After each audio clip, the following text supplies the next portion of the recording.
All right, so are you ready to dive into a real-life mystery today? Always. Okay, well, this one takes us to Holland, Ohio, back in 2011. Okay. It's the unsolved double homicide of Johnny Clark and Lisa Stra. Oh, wow. Yeah, and we're going to be looking at an episode of the Anatomy of Murder podcast. I've heard of that one, yeah. And you know what makes this case so interesting? It's all about DNA evidence. Oh, interesting. It was a key part of the investigation, but, well, it didn't exactly solve everything. It kind of made things even more complicated. How so? Well, it led to more questions than answers, actually. Questions that are still unanswered even today. I see, yeah. It makes you think about how much we can really rely on DNA evidence, doesn't it? It's not always the clear-cut solution we might think it is. You're absolutely right, and this case really highlights that. So let's set the scene. Okay. Holland, Ohio. It's a peaceful suburb of Toledo.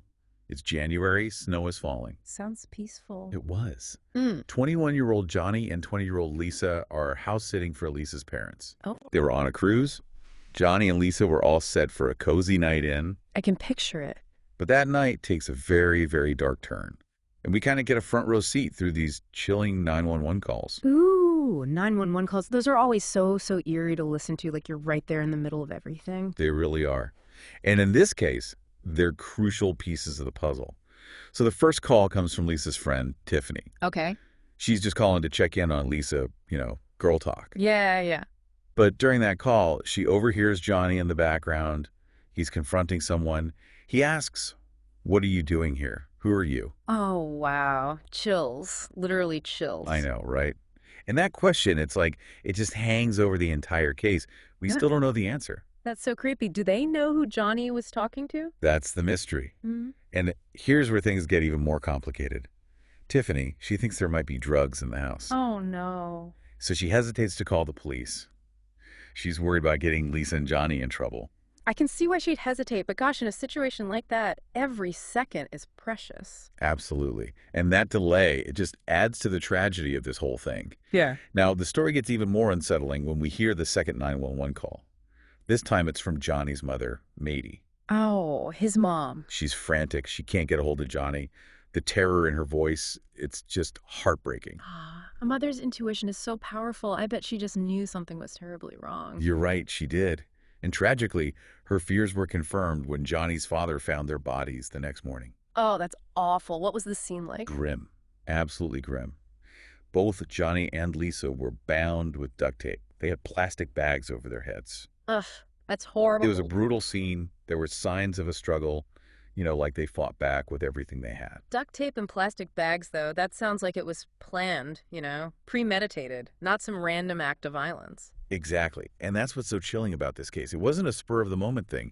Someone went there with a plan. So did the police have any leads? Well, initially, investigators thought it was a robbery. Robbery.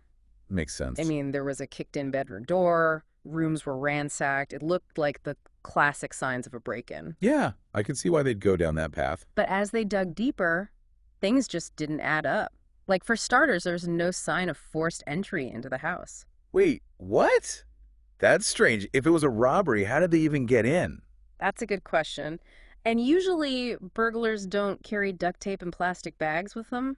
That's true. Come to think of it, it's like you said, it seems too planned out for a random robbery. Exactly. And then there's this whole other twist, the Iraqi dinar. Iraqi dinar, what's that about? So investigators found this foreign currency in the house. It belonged to Lisa's father. Okay. Almost $100,000 worth. Wow. And of course, rumors started flying Rumors, what kind? about this big stash of cash, fueling the robbery theory. I see. So it was like a case of mistaken identity, the wrong house? Maybe. We still don't know. But those rumors definitely muddied the waters of the investigation. Rumors can do that, can't they? Take on a life of their own. And that's even more true nowadays with social media and all that. So true. And on top of that, investigators started looking into Johnny's past. His past? Like what? Well, he had some run-ins with the law. And there were connections to drugs, standard procedure, checking all angles. Yeah, gotta be thorough. But it just added to the confusion. Was this a drug deal gone wrong? Did Johnny's past catch up with him? It was a mess. Sounds like they had a lot of threads to untangle, so many potential motives. They did. They needed something solid, something to cut through all the noise. Yeah, something more concrete than just theories and rumors. Exactly. And that's where DNA evidence comes in. So I got all this evidence right. Yeah. The duct tape, the plastic bags, clothes from the scene, even a cigarette butt. Oh, wow. It was found inside the house. Inside? Yeah. It seems like a tiny detail, right? Yeah. But it could hold huge clues. Oh, yeah, for sure. DNA is pretty powerful. It is. But at first, those clues were hidden.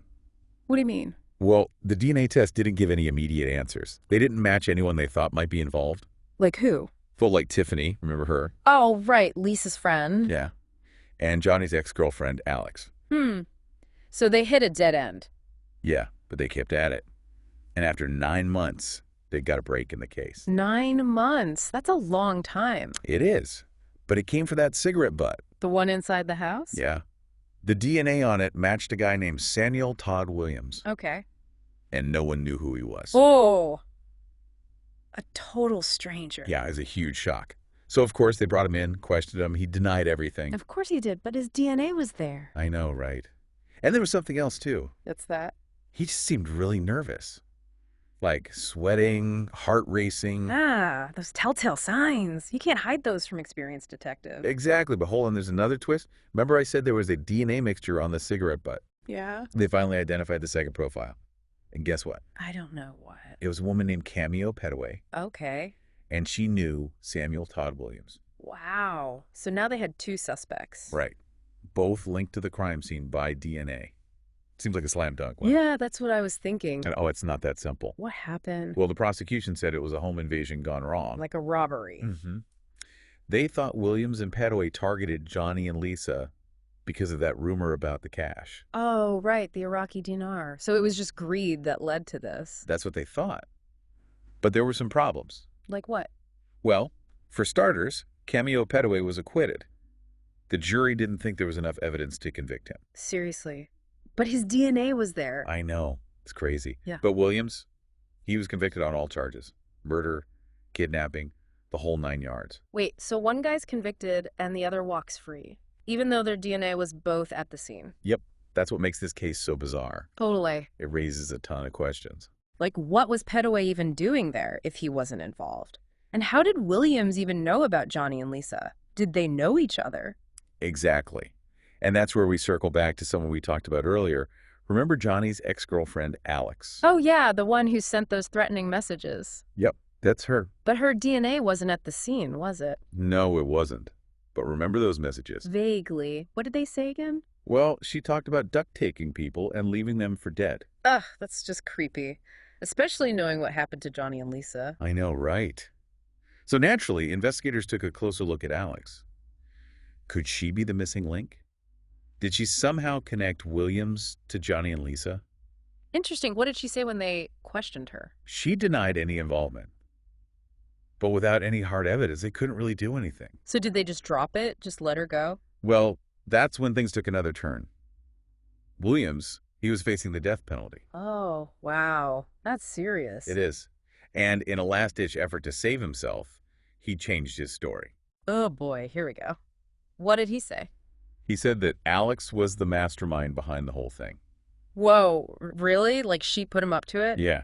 He claimed she recruited him to drive these 3 Mexican guys to the house. Mexican guys. That's what he said. And that he had no idea they were going to kill anyone. He was just the driver. So he's trying to pin it all on Alex, basically. Saying he was just a pawn in her game. Pretty much. But investigators weren't buying it. Yeah, I mean, come on. It sounds like a desperate attempt to avoid the death penalty. Right. But to try and prove his story, Williams agreed to a polygraph test. Interesting. He failed.